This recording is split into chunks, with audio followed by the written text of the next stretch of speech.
Elyon సర్వోన్నతుడా, యెహోవా ఎల్రోయ్ చూచుచున్న దేవా, యెహోవా రాహా మా కాపరివైన దేవా, యెహోవా షమ్మా మాకు తోడుగా ఉన్న దేవా, యెహోవా ఈరే, యెహోవా చూచుకును సర్వము సమకూర్చు దేవా, యెహోవా సబ్బాత్ సైన్యములకు అధిపతికి యెహోవా, యెహోవా నిస్సి మా ధ్వజమైన దేవా స్తోత్ర, యెహోవా సిక్కేను స్తోత్రం స్తోత్రం. కృపగల దేవ, దయగలిగిన తండ్రి, యెహోవా ఎబెనేజరే ఇంతవరకు మమ్మల్ని ఆదరించిన దేవ, ఆదుకున్న దేవ, మీకే వందనాలు, స్తుతులు, స్తోత్రాలు. కృపగల దేవ, దయగలిగిన తండ్రి, మరి ఇంతవరకు పాటలు పాడి మీ నామను మహింపరిచాం. ఈ సమయంలో నీ వాక్య పాద సన్నిధికి వచ్చాం ప్రభువా. కొద్ది మందిగా మేము చేరి నీ సన్నిధిలో నీ వాక్య పాద సన్నిధికి వచ్చాం. నీ వాక్యం ద్వారా నాతో మాతో మాట్లాడండి. అలాగే వాట్సాప్, ఫేస్బుక్, యూట్యూబ్ ద్వారా వీక్షిస్తున్న వారితో కూడా మీరు మాట్లాడండి. నీ వాక్యపు వెలుగులో మమ్మల్ని నడిపించండి. ప్రతి విధమైన ఆటంకాన్ని, కీడును దూరపరచండి. కానీ మాటలు మేము మాట్లాడకుండా, కానీ మాటలు పలకకుండా మా పెదవులను కాల్చండి. నీ చిత్తానుసరమైన మాటలే నా నోటి యందు ఉంచమని, మీకంటే మన బోరగా మమ్మల్ని వాడుకొనమని యేసయ్య నామములో ప్రార్థించి అడిగి వేడుకొనుచున్నాము తండ్రి, ఆమేన్. దేవునికి స్తోత్రం. Praise the Lord. హల్లెలూయా. మంచిది. ప్రతి శనివారం మరి పరిశుద్ధ గ్రంథముల నుండి కీర్తనలు అంశాలను మనం ధ్యానం చేస్తున్నాం. మరి గత వారం 21వ కీర్తన మనం ధ్యానం చేశాం. ఈరోజు పరిశుద్ధ గ్రంథముల నుండి 22వ కీర్తనను మనం ధ్యానం చేయబోతున్నాం. ఈ 22వ కీర్తనలో ఇంచుమించు మరి 31 వచనాలు ఉన్నాయి. ఈ 31 వచనాలని మనం 2 భాగాలుగా చేస్తే, మొదటి భాగం యేసుక్రీస్తు ప్రభుల వారు అనుభవించిన సిలువ బాధల గురించి మనం చూడవచ్చు. అలాగే రెండవ భాగం 22వ వచనం నుండి 31వ వచనం దాకా యేసుక్రీస్తు ప్రభుల వారు సజీవంగా తిరిగి లేవడం అంటే పునరుద్ధానం గురించిన విషయాలు మిగిలిన భాగంలో ఉంటాయి. ఈ కీర్తన రచించింది కీర్తనాకారుడైన దావీదు గారు.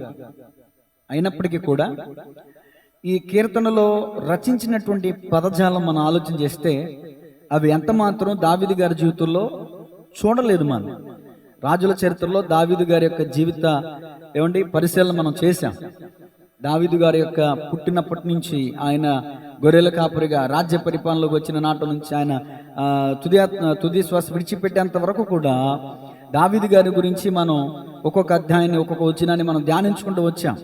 కానీ ఈ 22వ కీర్తనలో ఉన్నటువంటి పదాలు ఎక్కడ కూడా దావీదు గారి జీవితంలో నెరవేర్చబడలేదు. కొన్ని విషయాలు దావీదు గారి జీవితానికి ఆపాదించవచ్చేమో, కానీ చాలా మట్టుకి ఆల్మోస్ట్ ఈ కీర్తన అంతా కూడా యేసుక్రీస్తు ప్రభుల వారి గురించి రాయబడిందే అని మనకి చదివితేనే అర్థమైపోద్దండి.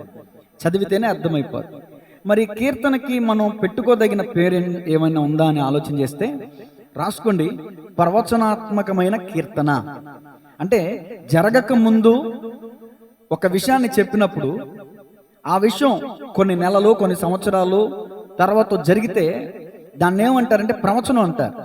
ఫర్ ఎగ్జాంపుల్ ఇప్పుడు 2026లో మనం ఉన్నాం. 2027లో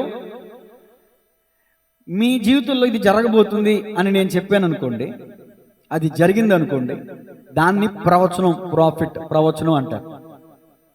అది జరగలేదు అనుకోండి, దాన్ని అబద్ధ ప్రవచనం అంటారు.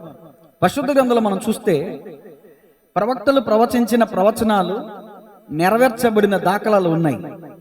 దొంగ ప్రవక్తలు, అబద్ధ ప్రవక్తలు కూడా ప్రవచించి వాళ్ళ కడుపు నింపుకున్నటువంటి దాఖలాలు కూడా ఉన్నాయి. అందుకనే నా జనులు మట్టి గోడ కట్టగా దానికి గచ్చుపోత పూయువారు మీరే. ఇర్మియా 14:14లో చూస్తే అబద్ధ ప్రవక్తలు, దొంగ ప్రవక్తలు అక్కడ ఉంటారే. ఇజ్రాయేలీల కాలంలో దొంగ ప్రవక్తలు, దేవుని ప్రవక్తలు ఎలాగున్నారో నేటి కాలంలో కూడా దేవుని సేవకులు, సాతాను అనుచరులు కూడా ఉన్నారు. ఇది ఎక్కడుందంటే కొరింథీ పత్రికలో పౌలు గారు చాలా స్పష్టంగా తెలియజేశారు. దీనికి ఆశ్చర్యపడకుడి, ఒక కాలం వస్తుంది. ఏంటా కాలం అంటే సాతాను తానే వెలుగుదూత వేషం ధరించుకున్నాడు. సాతాను వాస్తవానికి వెలుగుదూత కాదు, వాడు తేజో నక్షత్రం అంటే వెలిగేవాడే, కానీ దేవుని వెలుగు కాదు. అన్ని వెలుగులు దేవునికి ఆపాదించడానికి వీల్లేదు. చాలా మందికి తెలియక భూతం నల్లగా ఉంటుంది, భూతం చాలా భయంకరంగా ఉంటుంది అంటారు. కానీ సాతాను అనబడిన లూసిఫర్ గురించి బైబిల్ చెప్తున్న స్టేట్మెంట్ ఏంటంటే, వేకువ చుక్క తేజో నక్షత్రమా, మిలమిలలాడిపోతాడు, దగదగ మెరిసిపోతాడు. అలాగని ఎక్కడో తెల్లగా మెరిసిపోతుంది చీకట్లో అంటే మన భూతం అని భయపడనక్కర్లేదు సుమా. చెప్తున్నాను, వాడి యొక్క క్యారెక్టర్ గురించి చెప్తున్నాను, వాడి రూపం గురించి చెప్తున్నాను. ఇది నా సబ్జెక్ట్ కాదు, కానీ ప్రవచనం గురించి వచ్చింది కాబట్టి చెప్తున్నాను.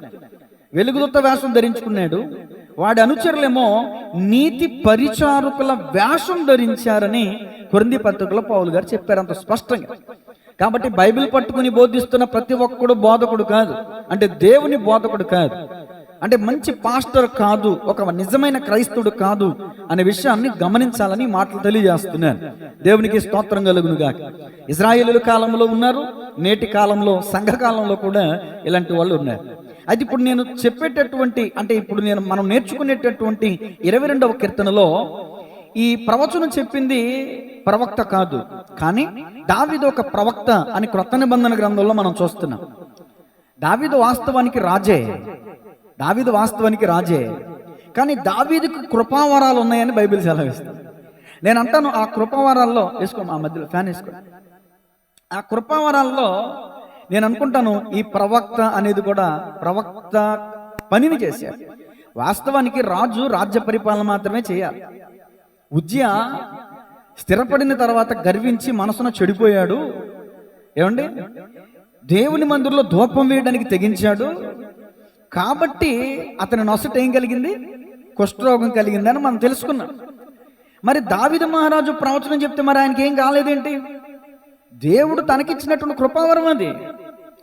దేవుడు ఇస్తే తీసుకునేది వేరు, మనం దౌర్జన్యంగా లాక్కున్నది వేరు. ఉజ్జియా దౌర్జన్యంగా దేవాలయంలోకి ప్రవేశించి యాజక పరిచర్య చేయాలనుకున్నాడు. అది తప్పది, దేవుని దృష్టికి విరోధమైన కార్యం. అందులోనూ అక్కడ గర్వాన్ని చూపించాడు, కోపాన్ని ప్రదర్శించాడు, యాజకుల మీద రౌద్రుడై కోపాన్ని చూపించాడు.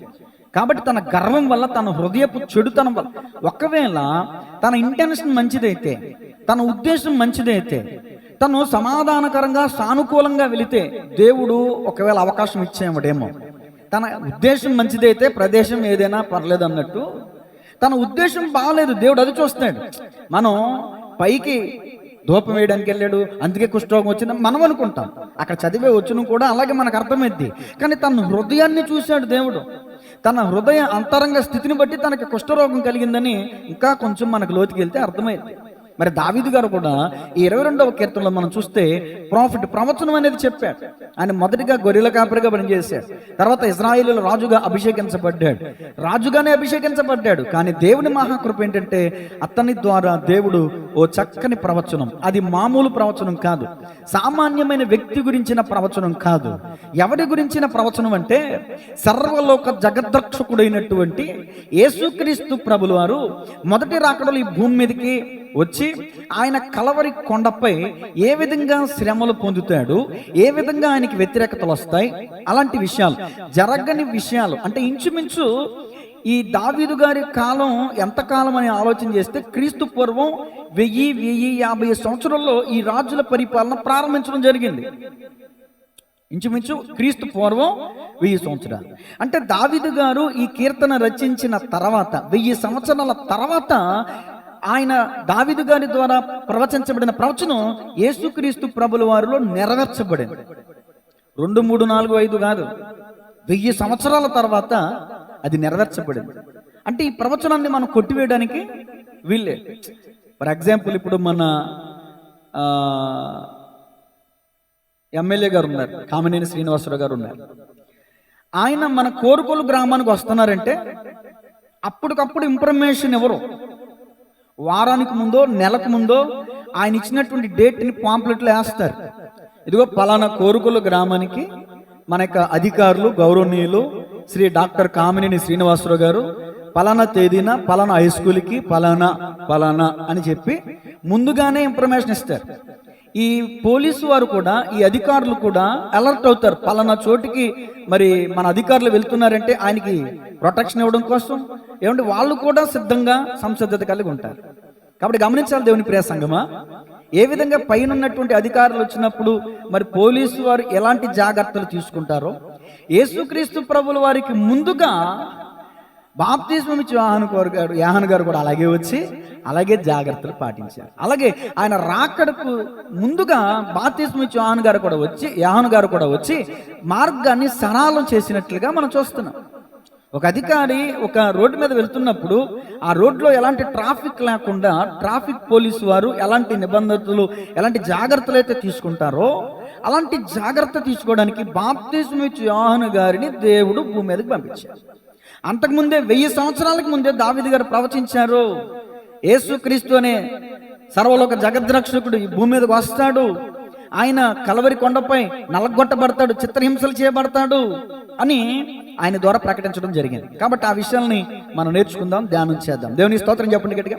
మరి ఈ లోకంలో ఉన్నటువంటి అధికారులకి మరి అంత ప్రాముఖ్యత, ఒక వారానికి నెలకి ముందుగానే మరి డేట్ ఫిక్స్ చేసినప్పుడు సర్వలోక అధికారి, సర్వలోక జగద్రక్షకుడైనటువంటి యేసుక్రీస్తు ప్రభుల వారికి రాకకు నెల, సంవత్సరం, 3 సంవత్సరాలు, 100 సంవత్సరాలు అయితే ఏం బాగుంటుందండి. 1000 సంవత్సరాలకు ముందే ప్రకటన చేశారు. అదే 22వ కీర్తన. చాలా మందికి అర్థం కాదు, చాలా మందికి తెలియదు. యేసుక్రీస్తు ప్రభుల వారు 2000 సంవత్సరాల క్రితమే పుట్టారు, ఆయన నిన్నగాక మొన్న వచ్చాడు అనేటటువంటి వారు కూడా లేకపోతే. ఫర్ ఎగ్జాంపుల్, ఇప్పుడు పలానా జూలై నెలలో 10వ తారీఖున కామినేని శ్రీనివాసరావు గారు కోరుకోలు వచ్చారండి. ఆ రోజునే పుట్టారు ఆయన? కొన్ని సంవత్సరాలకు ముందే పుట్టారు. కానీ పలానా కార్యానికి, పలానా పనికి, పలానా దాన్ని ఏమంటారు, ఓపెనింగ్ చేయడానికి, లేకపోతే పలానా వారిని అప్రిషియేట్ చేయడానికి, లేకపోతే పలానా వారికి ఒక సహకారాన్ని అందించడానికి ఆ డేట్లో వచ్చారంతే. అంతకు ముందే ఉన్నారు ఆయన, అంతకు ముందే ఉన్నారు ఆయన. ఆ డేట్లో వచ్చారని పాంప్లెట్లు వేసాం కదా అని చెప్పేసి ఆ డేట్ని పుట్టి పెరిగిపోయి వచ్చేసారంటారా? కానీ చాలా మంది అపార్థం చేసుకుంటున్నారు. ఈరోజు ఫేస్బుక్లో నా వీడియో చూసి ఒక ఆయన కామెంట్ పెట్టాడు, లోతు కుమార్తెలు జరిగిన సందర్భాన్ని పెట్టి ఇది అపవిత్రత, ఇది వ్యభిచారం, కూతుళ్ళు తండ్రి ఏంటిది అని చెప్పి ఒక పాంప్లెట్ పెట్టి నాకు కామెంట్ పెట్టాడు. తర్వాత ఓ ఫోన్ నెంబర్ పెట్టి వాళ్ళకి చేయి, నీకు సత్యం తెలుస్తావు, నీవు సత్యం తెలుసుకుంటావు, నువ్వు మళ్ళీ వెనక్కి వచ్చేస్తావు, హిందూ మతంలోకి వచ్చేస్తావు అని రకరకాలుగా కామెంట్ పెట్టి. నేను అన్నాను, అసలు మతం మారితేనగా పిచ్చి సహోదరుడా, మంచిగానే మాట్లాడా. సహోదరా, నేను మతం మారానని ఎవరు చెప్పారు నీకు? నేను మనసు మార్చుకున్నానంతే. ఒకప్పుడు తాగుబోతుని, ఇప్పుడు తాగుడు మానేసా. అలాంటి ఆలోచనలు మార్చుకున్నా, మనసు మార్చుకున్నానంతే. నేను మతం మారలేదే. ఐఎమ్ హిందూ, నేను హిందూని. ఐఎమ్ ఇండియన్ కాదనేవాడు ఎవడు ఉంటాడా? I'm Indian. ఇది నేను ఇప్పుడు అమెరికా వెళ్ళాను, నువ్వు ఎక్కడి నుంచి వచ్చావంటే నేనేం చెప్తాను? నా దేశం భారతదేశం, నేను ఇండియా నుంచి వచ్చాను అంటాను. నేను పలానా మతంలో నుంచి వచ్చాను అంటానా? పిచ్చోని చూసినట్టు చూస్తాడు అక్కడ. కాబట్టి మన అందరూ భారతదేశంలో పుట్టిన వాళ్ళందరూ కూడా హిందువులే కాదని ఎవరన్నారు? తర్వాత నేనన్నాను, అసలు నీకు తెలుసా సత్యం? వాళ్ళెవరికో ఫోన్ చేయడం కాదు, నీకు తెలిస్తే నువ్వు నాకు చేయి, నీకు సత్యం నేను చెప్తా. దేవునికి స్తోత్రం కలుగు. ఇలాంటి మాట పదజాలం ఈ రోజున సంభాషణ జరిగింది. కాబట్టి గమనించాలి దేవుని ప్రియ సహోదరి సహోదరులారా, అసలు మత ప్రస్తావన, కుల ప్రస్తావన, ఈ దెయ్యాల ప్రస్తావన అసలు నేను తీసుకునే రాను. అసలు కొన్ని 2000 వీడియోలు ఉన్నాయి మన గ్రూపులో. ఎప్పుడన్నా వాటి గురించి మాట్లాడతానండి? వాక్యం మాట చెప్తుంది, హృదయం నిండిన దాన్ని బట్టే నోరు నా హృదయంలో వాక్యం ఉంది కాబట్టి వాక్యం మాట్లాడతాను. మతాల కులాల జోలికి వెళ్ళాల్సిన పని మనకెందుకు? దెయ్యాల ప్రస్తావన మనకెందుకు చెప్పండి? ఏదన్నా సబ్జెక్ట్ వచ్చిందంటే తప్పదు. కాబట్టి ఈరోజు వాక్యంలోకి వచ్చేస్తున్నాను. కాబట్టి గమనించాలి దేవుని ప్రియ సహోదరి సహోదరులారా, ఈ మాటలను ఎందుకు చెప్పానంటే, యేసుక్రీస్తు ప్రభుల వారు నిన్న మొన్న వచ్చిన దేవుడు కాదు. ఆయన జగత్తు పునాది వేయకబడక మునిపే మనల్ని ఎరిగిన వాడు. ఆయన ఉన్నాడు, ఆయన లేకుండా ఏం కలగలేదు సృష్టి అని వాక్యం చెప్తుంది. ఆయన స్వరమై ఉన్నాడు, ఆయన దేవుని స్వరమై ఉన్నాడు. కాబట్టి వాక్యాన్ని మనం పరిశీలన చేద్దాం. 22వ కీర్తన 1వ వచనం నుంచి కొన్ని విషయాలు చదువుతాను, దయచేసి ఆలోచించండి. నా దేవా, నా దేవా, నీవు నన్నేల విడనాడితివి. ఈ ఒక్క పదంలో మీకు అర్థమైపోవాలి ఈ మాట ఎవరు ఎక్కడ పలికారో. యేసుక్రీస్తు ప్రభుల వారు కల్వరి కొండపై యేసుక్రీస్తు ప్రభుల వారు మాట్లాడిన మాట 7 మాటల్లో 4వ మాటగా ప్రతి సంవత్సరం మనం ధ్యానం చేస్తాం. అద్భుతమైన వివరణ కదండి, అసలు అద్భుతమైన విధానం కదండి. 1000 సంవత్సరాల క్రితం. రేపు మీరేం మాట్లాడతారో నేను చెప్పగలనా? రేపు మీరేం మాట్లాడతారు? ఎందుకంటే 1 గంట తర్వాత మీ నోటంతా ఏం మాటలు వస్తాయి నేను చెప్పగలనా? 1000 సంవత్సరాల తర్వాత యేసుక్రీస్తు ప్రభుల వారు నోట పలికే మాట 1000 సంవత్సరాల ముందుగా దావీదు నోట పలికిన దాఖలాలు మనం చూస్తున్నాం. ఎంత అద్భుతం అండి, ఎంత ఆశ్చర్యకరమైన సంగతులండి. హిస్టారికల్గా ఎంత చరిత్ర ఉందండి పరిశుద్ధ గ్రంథానికి. రాజుల కాలం చూసిన, రాజులకు ముందు న్యాయాధిపతులు చూసిన, న్యాయాధిపతులకు ముందు ఈజిప్టు ఫరో సామ్రాజ్యాన్ని చూసిన, నేటికి కూడా ఆ సముద్రం నీట మునిగిన ఆ రథ చక్రాల సహితం రుజువుగా ఆధారాలు ఉన్నాయి కదండి. యేసుక్రీస్తు ప్రభుల వారిని వేసిన ఆ సిలువకు వేసిన ఆ మేకులు, ఆ చెక్కలు కూడా ఇప్పటికీ కూడా కొన్ని స్థలాల్లో, కొన్ని ప్రదేశాల్లో మ్యూజియంలుగా పెట్టి మనకి సాక్ష్యాలుగా ఉన్నాయి కదండి. అంతేందుకండి, యేసుక్రీస్తు ప్రభుల వారిని వెంబడించిన శిష్యులు ఏమని సాక్ష్యం చెప్పారు తెలుసా? మేము ఏది చూసామో, ఏది విన్నామో, ఏది నిదానించి చూచి కనుగొంటిమో, మా చేతులతో మేము తాకి చూసాం. అసలు వాళ్ళు అంత సాక్ష్యం ఇచ్చారని, అంత ఎవిడెన్స్ ఇచ్చారండి. అంత నమ్మకపోవడానికి నమ్మశక్యమైన కల్లబొలి మాటలు కాదండి పరిశుద్ధ గ్రంథం అంటే, కల్పితాలు కాదండి దేవుని వాక్యం అంటే. సత్యం, దేవుని వాక్యం సర్వసత్యమై ఉన్నది. ఆ వాక్యం వెలుగై ఉన్నది. ఆ వాక్యాన్ని మనం స్పష్టంగా చదివితే, అర్థం చేసుకుని చదివితే, అపార్థం చేసుకుని కాకుండా అర్థం చేసుకుని చదివితే మనల్ని సర్వసత్యంలోకి నడిపిస్తుంది వాక్యం. చూడండి, నా దేవా, నా దేవా, నీవు నన్నేల విడనాడితివి, నన్ను రక్షింపక, నా ఆర్తధ్వని వినక నీవేళ దూరముగా ఉన్నావు. నా దేవా, పగలు నేను మొరపెట్టుచున్నాను, రాత్రి వేళ నేను మౌనంగా ఉండటలేదు. అయినను నీవు నాకు ఉత్తరం ఇయ్యకున్నావు. నీవు ఇజ్రాయేలు చే స్తోత్రముల మీద ఆసీనుడు అయి ఉన్నావు. మా పితరులు నీ యందు నమ్మిక ఉంచిరి, వారు నీ యందు నమ్మిక ఉంచగా నీవు వారిని రక్షించితివి. వారు నీకు మొరపెట్టి విడుదల నొందిరి, నీ యందు నమ్మిక ఉంచి సిగ్గుపడకపోయిరి. నేను నరుడును కాను, నేను పురుగును, నరుల చేత నిందింపబడిన వాడను, ప్రజల చేత తృణీకరింపబడిన వాడను. నన్ను చూచు వారందరూ పెదవులు విరిచి తలాడించుచు నన్ను అపహసించుచున్నారు. యెహోవా మీద నీ భారం మోపుము, ఆయన వానిని విడిపించునేమో. వాడు ఆయనకు ఇష్టుడు కదా, ఆయన వానిని తప్పించునేమో అందురు. గర్భము నుండి నన్ను తీసిన వాడవు నీవే కదా. నేను నా తల్లి యొక్క స్తన్యపానము చేయుచుండగా నీవే కదా నాకు నమ్మిక పుట్టించితివి. గర్భవాసినైనది మొదలుకుని నాకు ఆధారము నీవే. నా తల్లి నన్ను కన్నది మొదలుకుని నా దేవుడు నీవే. శ్రమ వచ్చి ఉన్నది, సహాయం వచ్చేవాడెవడును లేడు. నాకు దూరముగా ఉండకము. 11వ వచనం వరకు నేను చదివాను కదా. ఈ పదజాలం యేసుక్రీస్తు ప్రభుల వారి దగ్గర నెరవేర్చబడిందో లేదో చూద్దాం. మత్తయి శుభవార్త 27వ అధ్యాయం 39వ వచనం. ఎందుకంటే ఇతరులకు మనం చెప్పాలంటే మనం నేర్చుకోవాలి కదా, అన్ని విధాలుగా కూడా మన వాక్యాన్ని పరిశీలించాలి. మత్తయి శుభవార్త 27వ అధ్యాయం 39వ వచనం. ఆ మార్గమున వెలుచుండిన వారు ఏం చేస్తున్నారంట? మరి ఇంతకుముందు కీర్తనాకారుడు ఏమన్నాడు? అన్నాడా లేదా? 7వ వచనంలో పెదవులు విరిచి తల ఆడించుచు, కంటిన్యూ చేయండి. దేవాలయములు పడగొట్టి 3 దినములలో కట్టువాడా, నిన్ను నీవే రక్షించుకొనుము. నీవు దేవుని కుమారుడు అయితే శిలువ మీద నుండి దిగుమని చెప్పుచు ఆయనను దూషించిరి. అలాగే శాస్త్రులను, పెద్దలను, ప్రధాన యాజకులను కూడా ఆయనను అపహసించుచు, వీడు ఇతరులను రక్షించును, తన్ను తానే రక్షించుకొనలేడు. ఇజ్రాయిలు రాజు కదా, ఇప్పుడు శిలువ మీద నుండి దిగిన ఎడల వాని నమ్ముదుమో. నేను దేవుని కుమారుడు అంటే దేవుడే అని అర్థం. నేను దేవుడు అని చెప్పుకున్నాడు గనక ఆయనకి ఇష్టడైతే ఆయన ఇప్పుడు వానిని తప్పించునని చెప్పిరి. ఆయనతో కూడా సిలువేయబడిన, అసలు ఎంత ఆశ్చర్యం, ఎంత విచిత్రం అంటే దొంగలు కూడా ఆయన హింసించారంట. అలాగే ఆయనను నిందించిరి.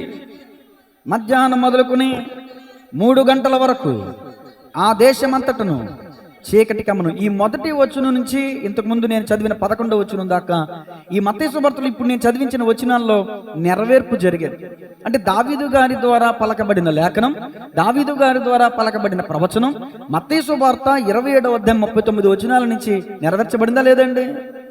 ఇది నిజం, ఇది సత్యం. ప్రవచనాలు ఉన్నాయి, భక్తులు ప్రవచనాలు చెప్పారు, వాటిని నెరవేర్పును మనం చూస్తున్నాం. ఇంకా జరగవలసిన ప్రవచనాలు అనేకం ఉన్నాయి. యెషయా గారే కానీ, ఇంకా ఇర్మియా గారే కానీ, ఏమండి పరిశుద్ధ గ్రంథంలో ఉన్న పెద్ద ప్రవక్తలు అనబడిన వారు ఇంకా పునరుద్ధానం జరిగిపోయిన తర్వాత యేసయ్య 2వ రాకడలో జరగబోయే సంగతులను గురించి కూడా ప్రవచించిన దాఖలాలు లేకపోలేదు పరిశుద్ధ గ్రంథంలో. ఆయన మొదటి రాకడ గురించి ప్రవచించారు, జరిగింది. ఆయన పునరుద్ధానం గురించి ప్రకటించారు, జరిగింది. ఆయన 2వ రాకడ గురించి ప్రవచించారు, జరుగుతుంది. ఈ రోజున చాలా మంది నమ్మలేకపోతున్నారు, ఈ విషయాల్ని జీర్ణించుకోలేకపోతున్నారు. ఏవేవో కల్పనా కథలను ఊహించుకుని, ఏవేవో చెప్పుడు మాటలు విని, ఏమండి, విన్నదాన్ని పూర్తిగా పరిశీలించకుండా అది వాస్తవా కాదా, సైంటిస్ట్ శాస్త్రవేత్తల యొక్క ఆధారాలు ఉన్నాయా లేవా, ఆర్కియాలజిస్ట్ అంటారు కదా వాటిని, వాళ్ళ ఆధారాలు ఉండాలి ఖచ్చితంగా. పరిశుద్ధ గ్రంథంలో జరిగినటువంటి ప్రతి సందర్భానికి ఎవిడెన్స్లు ఉన్నాయి. కాబట్టి గమనించాలి దేవుని ప్రియ సంఘమా, నమ్ముట నీ వల్ల అయితే నమ్ము అని సమస్తం సాధ్యమే. నా యందు విశ్వాసం ఉంచిన వాడు నిత్య జీవం గలవాడు. యేసుక్రీస్తు ప్రభుల వారి భూమి మీదకి వచ్చి ఆయన రక్షణ కార్యాన్ని సమాప్తి చేసి ఆయన పునరుద్ధానుడే తిరిగి లేచి వెళ్ళారు. ఎవరైతే ఈ విషయాన్ని నమ్ముతారో వారు పరలోకాన్ని స్వతంత్రించుకుంటారు, నిత్యరాజ్య వారసులు అవుతారు. అసలు అద్భుతం ఏంటంటే 1000 సంవత్సరాలకి ముందే దావీదు మహారాజు దర్శన రూపంలో చూసేసాడు, నమ్మేశాడు ఆయన. అందుకే తోమా గారిని బట్టి యేసు ప్రభువు వారు అన్నారు మనందరితో కూడా, తోమా నువ్వు చూసి నమ్మావు, చూడక నమ్మిన వారు. మనం ఎవరో చూడలేవు యేసు ప్రభువుల వారిని, కానీ నమ్మాం. దావీదు చూడలా, డైరెక్ట్ గా దర్శనంలో చూశాడు, ప్రవచించాడు, రాశాడు, పాడారు, నమ్మారు. యేసుక్రీస్తు ప్రభువుల వారు వస్తారు అని యూదులందరి యొక్క విశ్వాసం. కానీ ఆయనే స్వయంగా వస్తే యూదులే నమ్మలేకపోయారండి. ఏ వంశంలో నుంచి వచ్చారో ఆ యూదులే ఆయన్ని సిలివేశారు. కాబట్టి గమనించాలి దేవుని ప్రియ సంఘమా. మరికొన్ని విషయాలు మనం చదువుదాం. చూడండి 22వ కీర్తన 11, ఇప్పుడు 12వ వచనం చదువుతాను. ఇంతకుముందు 11వ వచనం దాకా చదివాను కదా, ఇప్పుడు 12వ వచనం. వృషభములు అనేకములు నన్ను చుట్టుకొని ఉన్నవి, బాషాను దేశపు బలమైన వృషభములు నన్ను ఆవరించి ఉన్నవి. వృషభములు అంటే ఏంటండి? ఎద్దులు. అంటే దాని అర్థం ఏంటంటే యేసుక్రీస్తు ప్రభువుల వారిని కొరడాలతో కొడుతున్నటువంటి వారు ఎలా ఉన్నారు? వాళ్ళు ఒక్కొక్కడు దున్నపోతులాగా ఉన్నాడు, ఎద్దుల్లాగా ఉన్నారు, బలిసిపోయి ఉన్నారు. యేసు ప్రభువుల వారిని కొట్టేవాళ్ళు మనకలా బక్క పలాసగా ఓపికలేనట్టు లేరు. వృషభములు అంటే ఎద్దులు. ఎవరు చుట్టుకున్నారంట యేసు ప్రభువుల వారిని? వృషభములు అనేకములు నన్ను చుట్టుకొని ఉన్నవి, బాషాను దేశపు బలమైన వృషభములు నన్ను ఆవరించి ఉన్నవి. చీల్చుచును గర్జించుచు ఉండు సింహం వలె వారు నోళ్లు తెరుచుచున్నారు. వాళ్ళు నోళ్లు తెరుస్తుంటేనంటండి కేకలంట. ఒక పక్క కొడుతూ ఒక పక్క కేకలేస్తున్నారంట. ఆ కేకలు సింహపు గర్జనలాగా ఉన్నాయంట. అసలు ఈ విషయాలన్నీ మత్తయి సువార్త, మార్కు సువార్త, లూకా సువార్త, యోహాను సువార్త మనకి ఎక్కడైనా కనిపించినాయా? పోనీ యేసుక్రీస్తు ప్రభువుల వారు కలవరి శిలువలో వేలాడుతూ అలా ఆయన కొట్టిన వాళ్ళు ఎలాంటి వాళ్ళు సువార్తలు ఎక్కడన్నా ఉందండి? లేదు. ఇది ఆయన ఇంటెన్షన్. అంటే యేసుక్రీస్తు ప్రభువుల వారు మనసులో ఉన్నటువంటి విషయాలను కూడా దావీదు గారు ప్రవచించారు. ఇది అద్భుతం, ఇది ఆశ్చర్యం. చూద్దాం తర్వాత. నోలు తెరుచుచున్నారు, నేను నీళ్ల వలె పారబోయబడి ఉన్నాను, నా ఎముకలన్నీ స్థానము తప్పి ఉన్నవి, నా హృదయము నా అంతరంగమందు మైనం వలె కరిగి ఉన్నది, నా బలము ఎండిపోయి చెల్ల పింకు వలె ఆయను, నా నాలుక నా దౌడను అంటుకొని ఉన్నది. నీవు నన్ను ప్రాంతల భూమిలో పడవేసి ఉన్నావు, కుక్కలు నన్ను చుట్టుకొని ఉన్నవి. కుక్కలు అంటే ఇక్కడ అర్థం ఏంటండి? అన్య జాతులకి సాదృశ్యం, అంటే దేవుణ్ణి ఎరగనటువంటి వారు. రాసుకోండి, కుక్కలు అంటే అన్య జాతులకి సాదృశ్యం. తర్వాత, దుర్మార్గులు గుంపు కూడి నన్ను ఆవరించి ఉన్నారు, వారు నా చేతులను నా పాదములను పొడిచి ఉన్నారు, నా ఎముకలను నేను లెక్కింపగలను, వారు నిదానించుచు నన్ను తేరి చూచుచున్నారు, నా వస్త్రములు వారు పంచుకొనుచున్నారు, నా అంగీ కొరకు ఏం చేస్తున్నారంట? చీట్లు వేయుచున్నారు. ఎక్కడైనా ఈ సందర్భం కీర్తనాకారుడైన దావీదు గారి జీవితంలో జరిగిందా? జరగల. ముమ్మాటికి 100కి 100 ఇదంతా కూడా ప్రవచనం. ఇది యేసు ప్రభువుల వారిలో నెరవేరు. మరి నెరవేర్పు కూడా మీకు చూపించాలిగా. చేద్దాం. యోహాను సువార్త 19వ అధ్యాయం 23వ వచనం. యోహాను సువార్త 19వ అధ్యాయం చదవండి, 23, 24. సైనికులు యేసును సిలువ వేసిన తర్వాత అదిగో ఆయన వస్త్రములు తీసుకుని ఒక్కొక్క సైనికునికి ఒక్కొక్క భాగం వచ్చినట్లు వాటిని 4 భాగములు చేసిరి. ఆయన అంగీని కూడా తీసుకుని ఆ అంగీ కుట్టు లేక పైనుండి వారు దానిని చింపక అది ఎవరికి వచ్చునో అని దానికోసం ఏం చేశారంటే చీట్లు వేయవద్దని ఒకరితో ఒకరు చెప్పుకొనిరి. ఇది మాట ఎక్కడుంది? ఇది 22వ కీర్తన 18వ వచనంలో ఉంది. నా అంగీ కొరకు ఏం చేశారంట? చీట్లు వేసి. అంటే యేసుక్రీస్తు ప్రభులు వారు క్రీస్తు పక్షంగా మాట్లాడుతున్నారు. జరగక ముందే, 1000 సంవత్సరాలకు ముందే. యెషయా గారు కూడా రాశారు చూడండి. యెషయా గ్రంథం 53:5-6 వచన. యెషయా గ్రంథం 53వ అధ్యాయం 5వ వచనం. క్రీస్తు యొక్క మన అతిక్రమ క్రియలను బట్టి అతడు గాయపరచబడెను, మన దోషములను బట్టి నలుగగొట్టబడెను, మన సమాధానార్థమైన శిక్ష అదిగదుగో అతని మీద పడెను, అతడు పొందిన దెబ్బల చేత మనకు స్వస్థత కలుగుచున్నది, మనమందరము గొర్రెల వలె త్రోవ తప్పిపోతుమి, మనలో ప్రతి వాడును తనకిష్టమైన త్రోవకు తొలగెను, యెహోవా మనందరి దోషమును అదిగదుగో అతని మీద మోపేను. ఎందుకు, ఏ విధంగా సిలువేయబడతారో దావీదు గారు చెబితే, ఎందుకు సిలువేయబడ్డారో యెషయా గారు చెప్తున్నారు. ఆయన పాపం చేసి అసలు మ్రాను మీద వేలాడదీయబడేవాడు శాపగ్రస్తుడు అని లేఖనం చెప్తుంది. మరి యేసుక్రీస్తు ప్రభులు వారు శాపగ్రస్తుడా? ఆయన ఏం పాపం చేశాడని ఆయన సిలువకు వేశానంటే, ఇదిగో యెషయా గ్రంథం 53వ అధ్యాయం చదివితే అర్థమైతే, మన అతిక్రమ క్రియలను బట్టి ఆయన నల్లగొట్టబడ్డాడే తప్ప ఆయన చేసిన పాపం ఏమాత్రం.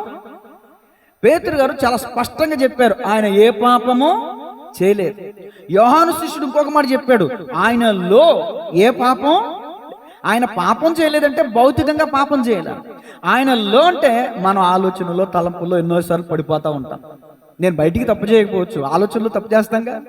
అంటే యేసుక్రీస్తు ప్రభుల వారు ఆలోచనల్లో కూడా, తలంపుల్లో కూడా, హృదయముల్లో కూడా ఆయన తప్పిపోలేదు. మనం తప్పిపోయాం కాబట్టి మనకు రావాల్సిన శిక్ష, మనం అనుభవించాల్సిన శ్రమ, మన మీదకి రావాల్సిన దోష శిక్ష ఆయన తన మీద వేసుకోబోతున్నాడు అని క్రీస్తుకు పూర్వమే ప్రవక్తలు ప్రవచించారు, రాజులు సహితం ప్రవచించారు. దేవునికి స్తోత్రం కలుగునుగా. మొదటి పేతురు 1 అధ్యాయం 24 వచ్చిన పేతురు గారు రాసిన మొదటి పేతురు పత్రిక, సర్వ శరీరులు వారి అందమంతయు గడ్డి పువ్వులే ఉన్నది, గడ్డి ఎండును దాని పువ్వును రాలును, అయితే ప్రభు వాక్యము అదిగో ఎల్లప్పుడూ నిలిచేది. దేవుని వాక్యము నిలిచేది. దేవుని వాక్యం ఒకటి వెల్లడైందంటే అది జరగకుండా ఉండదు. ప్రవక్తలు, రాజులైనా దేవుని ఆత్మాభిషేకంతో నింపబడి మాట్లాడారంటే అది ఖచ్చితంగా జరుగుతుంది. దేవుని వాక్యానికి చలనం ఉండదు, మనుషులకి చలనం ఉంటుంది. మనుషులు మాట ఇచ్చి తప్పిపోతారు, మనుషులు నమ్మి పలకతారు, మోసం చేస్తారు, అన్యాయం చేస్తారేమో, కానీ దేవుని గురించి వాక్యం చెప్తుంది, ఆయన నమ్మదగిన వాడు, ఆయన మాట ఇచ్చి దానిని నెరవేర్చేవాడు. మాట ఇచ్చి ఆయన స్థాపింపకుండా, మాట ఇచ్చి ఆయన తప్పిపోవడానికి నరపుత్రుడు కాడు. దేవుడు ఏదైతే తన భక్తుల ద్వారా, తన భక్తుల నోట పలికించాడో ఆ మాటలు నెరవేర్చేలా చేశాడు. ఆయన నెరవేర్చాడు. దానిని నెరవేర్చే, ముగించే సమస్తం సమాప్తమాయను అని పలికాడు. భక్తుల ప్రవచనాలు ఏవైతే పలికారో ఆ ప్రవచనాలను నేను నెరవేర్చాను, ముగించాను, సమాప్తం చేశానని 6వ మాట సమాప్తమైనని పలికాడు ఆయన. దేవునికి మహిమ కలుగునుగా. చూడండి 22వ కీర్తన 19వ వచనం చూడండి. 22వ కీర్తన 19వ వచనం. యెహోవా దూరముగా ఉండకుము, నా బలమా త్వరపడి నాకు సహాయము చేయము, ఖడ్గము నుండి నా ప్రాణమును తప్పించు, ఆ కుక్కల బలము నుండి నా ప్రాణమును తప్పించుము, సింహపు నోట నుండి నన్ను రక్షింపుము, గురుపోతుల కొమ్ములలో నుండి నన్ను రక్షించి నాకు ఉత్తరం ఇచ్చి ఉన్నావు. నీ నామమును నా సహోదరులకు ప్రచురపరచదు. ఇది 22వ వచనం, 21వ వచనం వరకు చాలు. ఇక్కడ పైన సింహం అంటే రోమా ప్రభుత్వానికి సాదృశ్యం. గురుపోతు అని చూసారా, అది భయంకరమైన, గురుపోతు అంటే అది ఒక భయంకరమైన మృగం అన్నమాట. అక్కడ యేసుక్రీస్తు ప్రభులు వారిని కొడుతున్న వాళ్ళు, గాయపరుస్తున్న వాళ్ళు, నిందిస్తున్న వారు, తలలూచుతున్న వారు, అవమానిస్తున్న వాళ్ళు, వీళ్ళందరూ మృగాల కన్నా దారుణం. మృగమన్న పొడిచి గాయపరిచి వదిలేసి పోద్దేమో కానీ వీళ్ళు గాయాలు చేస్తూనే ఉన్నారు, ఆయన వీపుని దున్నుతూనే ఉన్నారు. కాబట్టి గమనించాలి దేవుని ప్రియ సహోదరి సహోదరులారా, ఆయన ప్రార్థన చేస్తున్నాడు. ప్రార్థనకి జవాబు వచ్చినట్లుగా మనం చూస్తాం. 21వ వచనంలో ఆయన ప్రార్థన చేస్తున్నాడు. 22వ వచనం నుంచి సబ్జెక్టు మారుతుంది. 22వ వచనం నుంచి చూడండి ఒకసారి, ఏమంటున్నాడు ఆయన? నీ నామమును నా సహోదరులకు. ఇప్పుడు కలవరి కొండపై ప్రాణం విడిచిన తర్వాత, కలవరి కొండపై ప్రాణం పెట్టిన తర్వాత మరి ఎలా ప్రచురం చేస్తాడు ఆయన? మరలా సజీవుడై ప్రచురపరిచాడు. అప్పుడు అక్కడ ఉన్న వారిని ఏమని పిలుస్తున్నాడంటే నా సహోదరులు. ఇక్కడ ప్రవచనంలో ఆయన ఏమని పలుకుతాడో అది కూడా దీనికి ఎక్కడుందండి ఈ మాట? చూడండి, హెబ్రీ పత్రిక 2:11. హెబ్రీ పత్రిక ఈ ప్రవచనం ఎక్కడుందంటే హెబ్రీ పత్రిక 2:11. పరిశుద్ధపరచు వారికిని పరిశుద్ధపరచబడు వారికిని అందరికీ ఒకటే మూలము. ఈ హేతువు చేతను ఏంటంట? వారిని సహోదరులని పిలుచుటకు ఆయన సిగ్గుపడు. ఆయన అంటే ఎవరు? యేసు ప్రభులు వారు. ఇక్కడ ఇప్పుడు 22 కీర్తన ఇంతకు ముందు వచ్చిన చదవండి.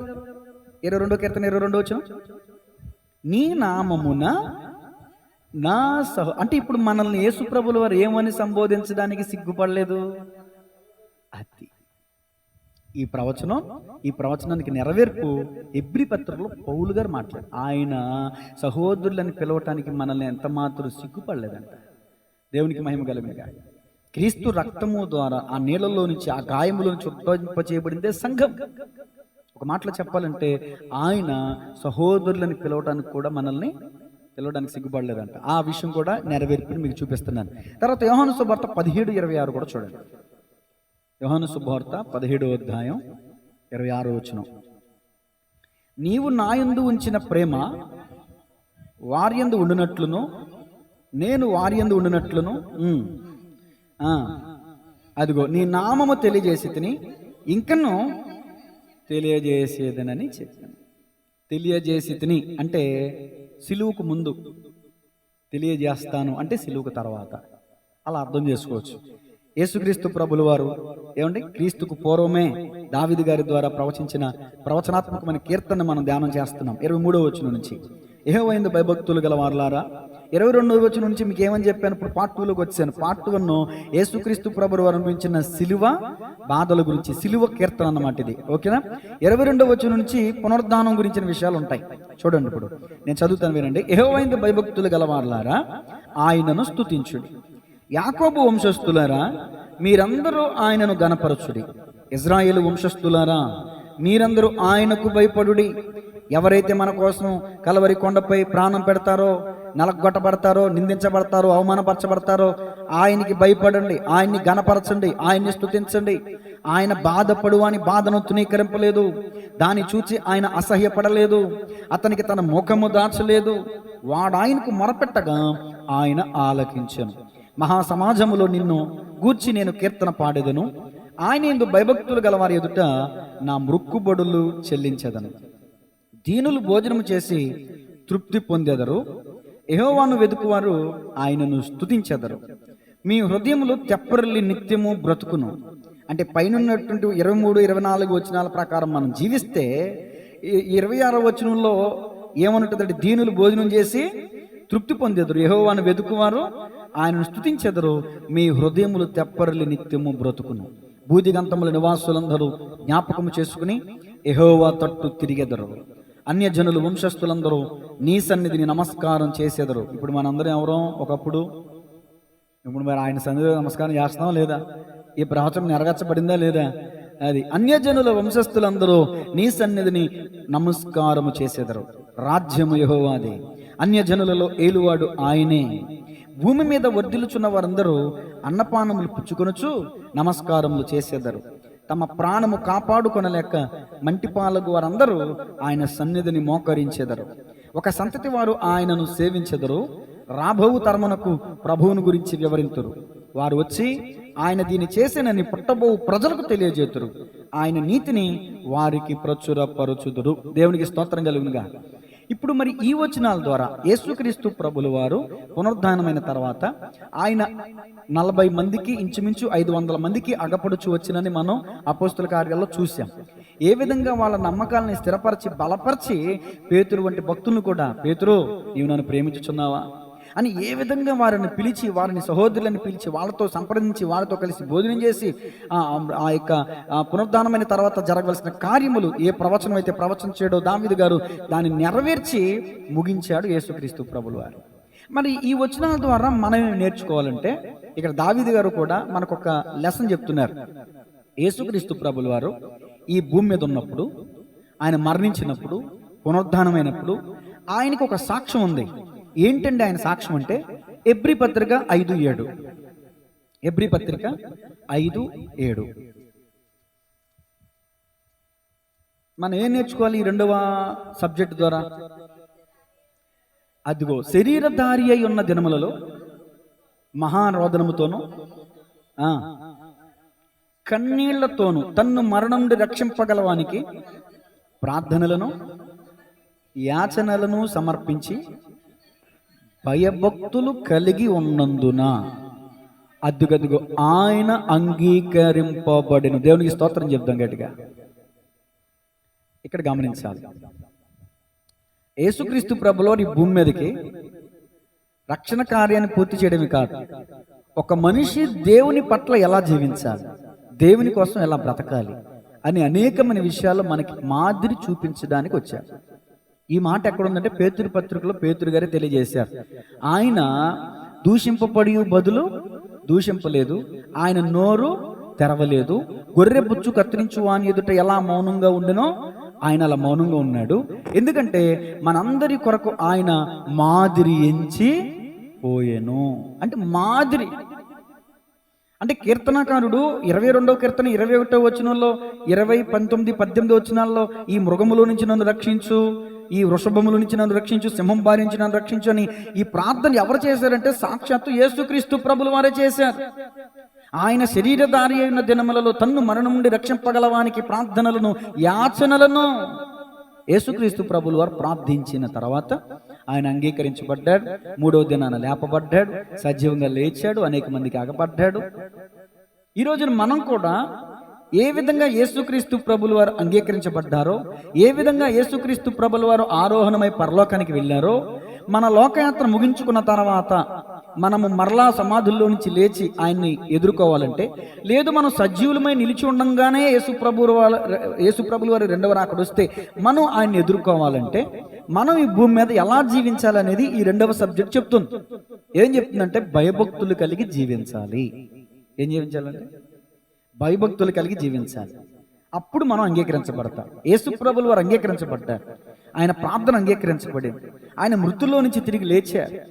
ఈ రోజున ప్రార్థన అంటే జ్వరం తగ్గాలి ప్రార్థన, కాళ్ళనొప్పి తగ్గాలి ప్రార్థన, తలనొప్పి తగ్గాలి ప్రార్థన, ఇలా అలవాటు అయిపోయింది మనకి.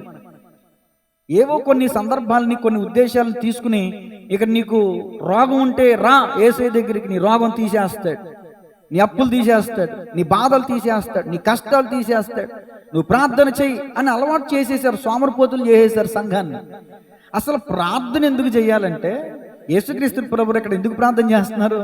తన్ను మరణము నుండి రక్షింపగల వానికి ప్రార్థనలను యాచనలను.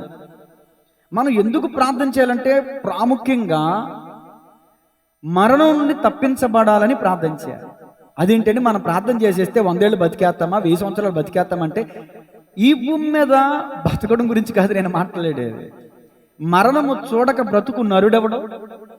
మరణం చూడక బ్రతుకు లక్షాది కోటేశ్వరుడైనా, కూటికి గతి లేని వాడైనా, మంచోడైనా, చెడ్డోడైనా, పొట్టోడైనా, పొడుగోడైనా, నల్లోడైనా, తెల్లోడైనా ఏదో ఒక రోజున ఈ లోకయాత్రను ముగించుకుని వెళ్ళాల్సిందే. నేను రాజుని, నేను మంత్రిని, నేను గొప్పోడిని, నేను ఆది ఇది అంటే కుదరదు. ఇక్కడ సమూయేలు 2వ గ్రంథం 14:14 చెప్తుంది. మా సత్యం ఏంటంటే మనమందరమును చనిపోదుము.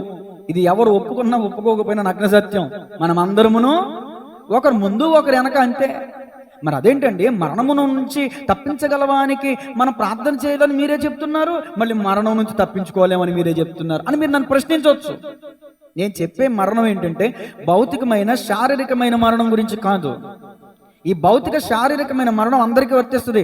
దేవుణ్ణి నమ్ముకున్నా నమ్ముకోకపోయినా నాస్తికులైనా సరే ఈ లోకయాత్ర ముగించుకుని వెళ్ళాల్సిందే.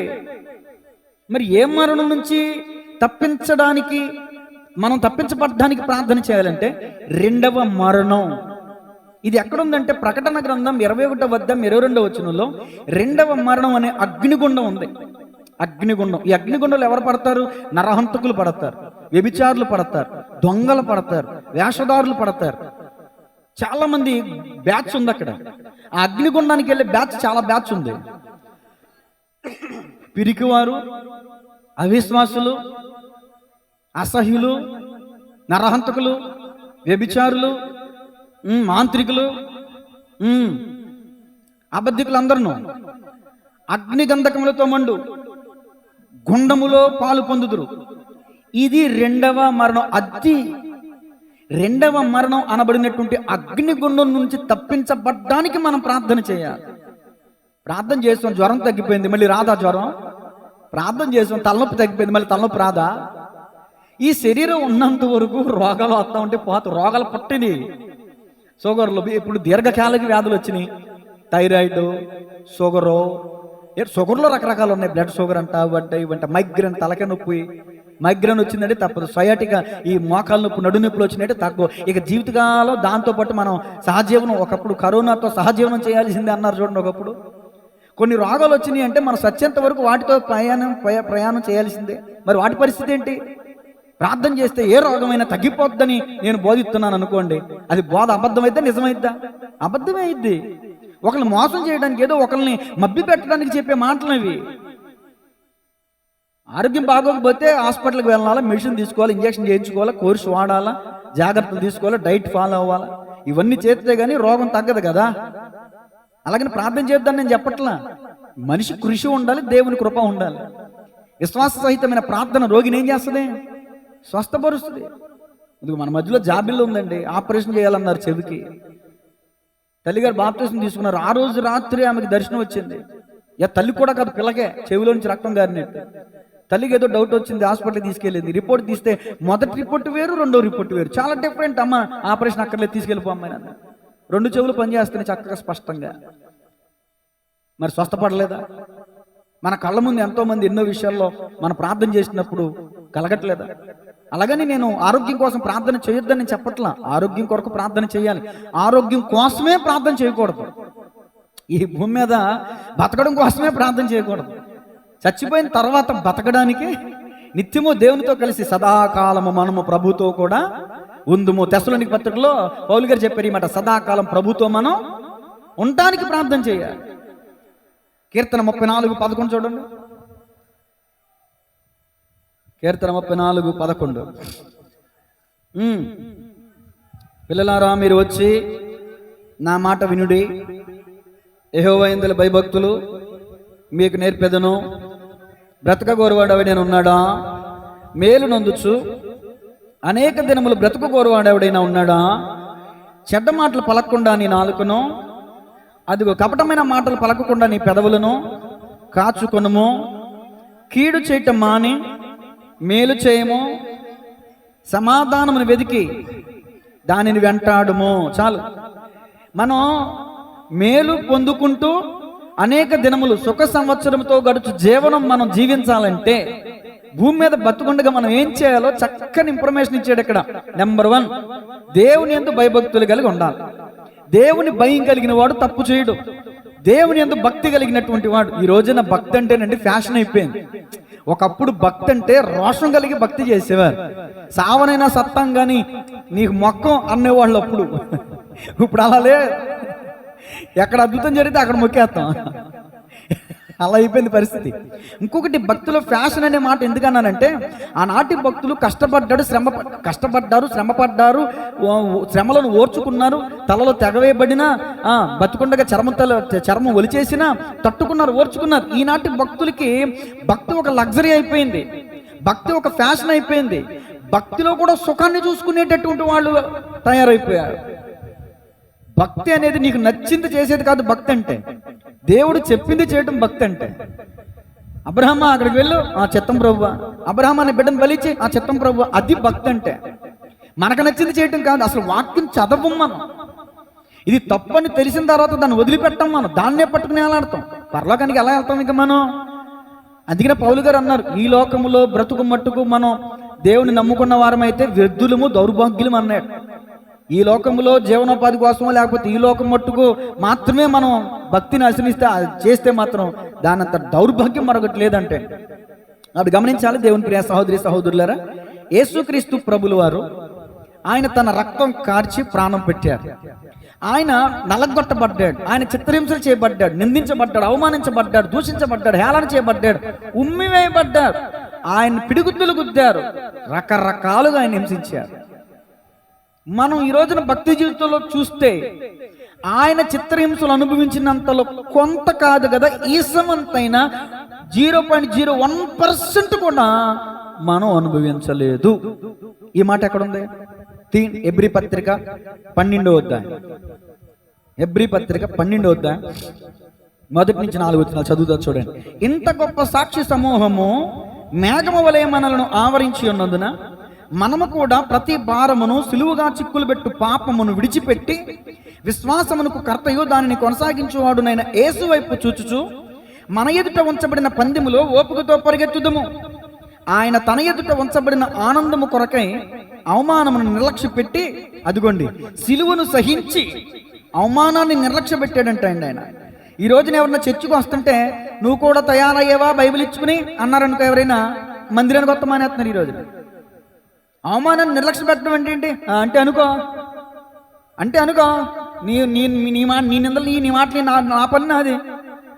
దేవునికి స్తోత్రం కలిగినగా తింటున్నాం, ఎవరైనా ఏదైనా అన్నారు తింటాం మానేస్తామా? మంచి బట్టలు వేసుకున్నాం, ఎవరో ఏదో అన్నారు వీడికి ఏంట్రా అని వేసుకోవడం మానేస్తానా? కానీ చర్చకొత్తం మానేస్తున్నారు. ఈ రోజున అవమానమును నిర్లక్ష్య పెట్టి సిలువను సహించి దేవుని సింహాసనం యొక్క కుడిపార్శ్వమున ఆసీనుడై ఉన్నాడు. మీరు అలసట పడకయు, మన గురించి మాట్లాడుతున్న మాట ఇది.